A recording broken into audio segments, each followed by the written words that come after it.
Can you explain the organizational structure of Hamas a bit? I know the top leaders live in Iran, Qatar, and elsewhere, and they're not in the Gaza Strip or the West Bank. They're taking calls by the frickin' pool at a villa somewhere. If we can't get the leaders and cut the head off the snake, does the IDF stand a chance of eradicating Hamas? Would it work to cut the snake into pieces as opposed to taking out the head, just to torture the analogy a little bit? Look, whether you start with the tail or with the head, ideally you start with the head of the snake. But they are under lots of protection. They are under the Russian protection. Even the Chinese are giving them cover. We're talking about the United Nations failing to condemn Hamas as a terrorist group and condemn the attack on October 7th. How could this be possible? At least condemn them. Instead, they are condemning Israel while it's defending itself. And when we talk about civilian casualties, people are so overwhelmed by 10,000 casualties. I say this is a miracle that we don't have 100,000 dead. Gaza is one of the most populated area on earth. If this was any other democracy versus Hamas, the numbers would be multiplied. I guarantee you that. Because how can you fight a group that is taking an entire society as human shields? Israel, for at least a month, asked people to evacuate North Gaza. And Hamas asked them, no, stay. It's part of your national obligation. It's part of your religious obligation to stay in the northern Gaza. Don't obey the Zionist enemy. This is Hamas propaganda. And people bought into it. And now they are dying, while Israel still give them safe passages, few hours per day to just evacuate. This is how evil Hamas work in Gaza. So with that said, now we are not in a position to discuss Hamas structure. They have military wing, they have political wing, they have security wing, they have charity wing. Then they have the mother organization, which is the Muslim Brotherhood. We'll have to deal with this because we have Muslim Brotherhood here in the United States. And they are moving freely. Why? Because this is how the Muslim Brotherhood work. Back in 1987, the Muslim Brotherhood established Hamas as a iron arm. And Hamas gave birth to Al-Qassam Brigade, which was a military arm of the movement. Then they gave a birth to Al-Majd, which is the secret organization of Hamas concerned of security.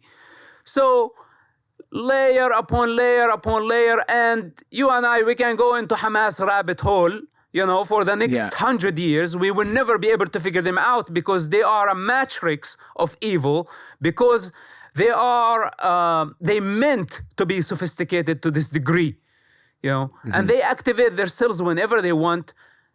If we don't destroy their infrastructure, everything that they stand for the first time, Israel had to bomb mosques.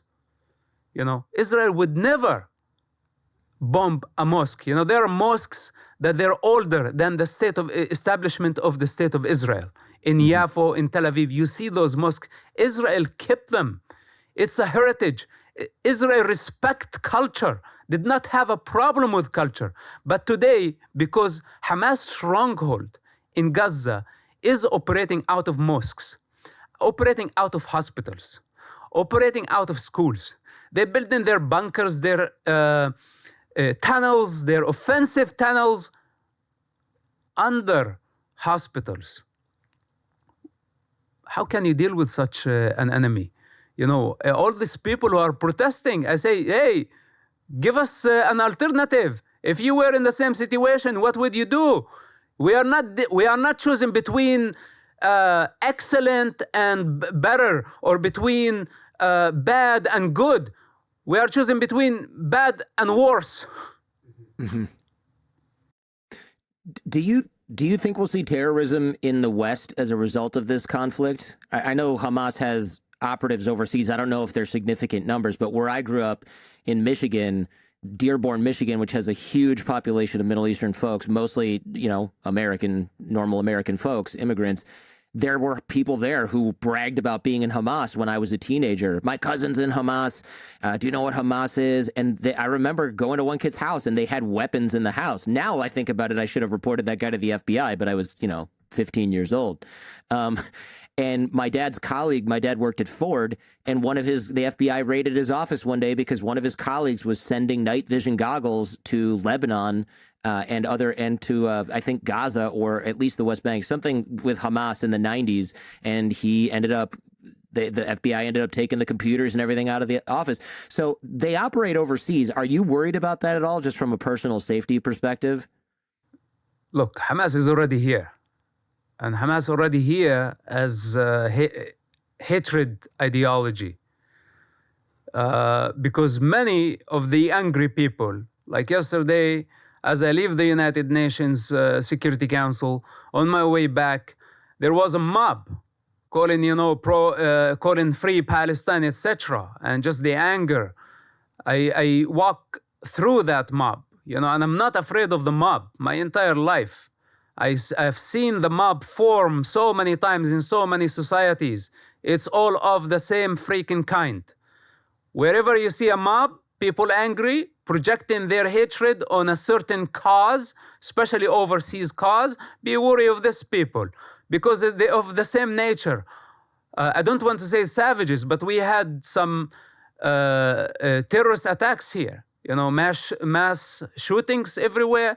So now somebody who's looking for a revolution, and this is what I was saying from the early beginning, okay, people in this country are desperate for change. I understand this. I've been in this country long enough to realize, that people are in debt. Yes, you are in debt to the bankers, everybody.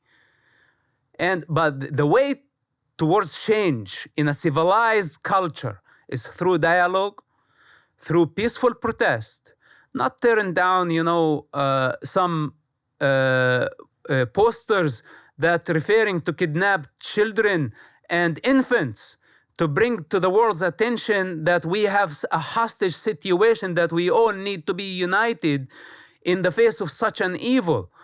People are being so without compassion, tearing down. What's this? You see even a poster for a dog, a missing dog, and everybody would just feel compassionate towards the animal. This is the America that I know. And now what's happened?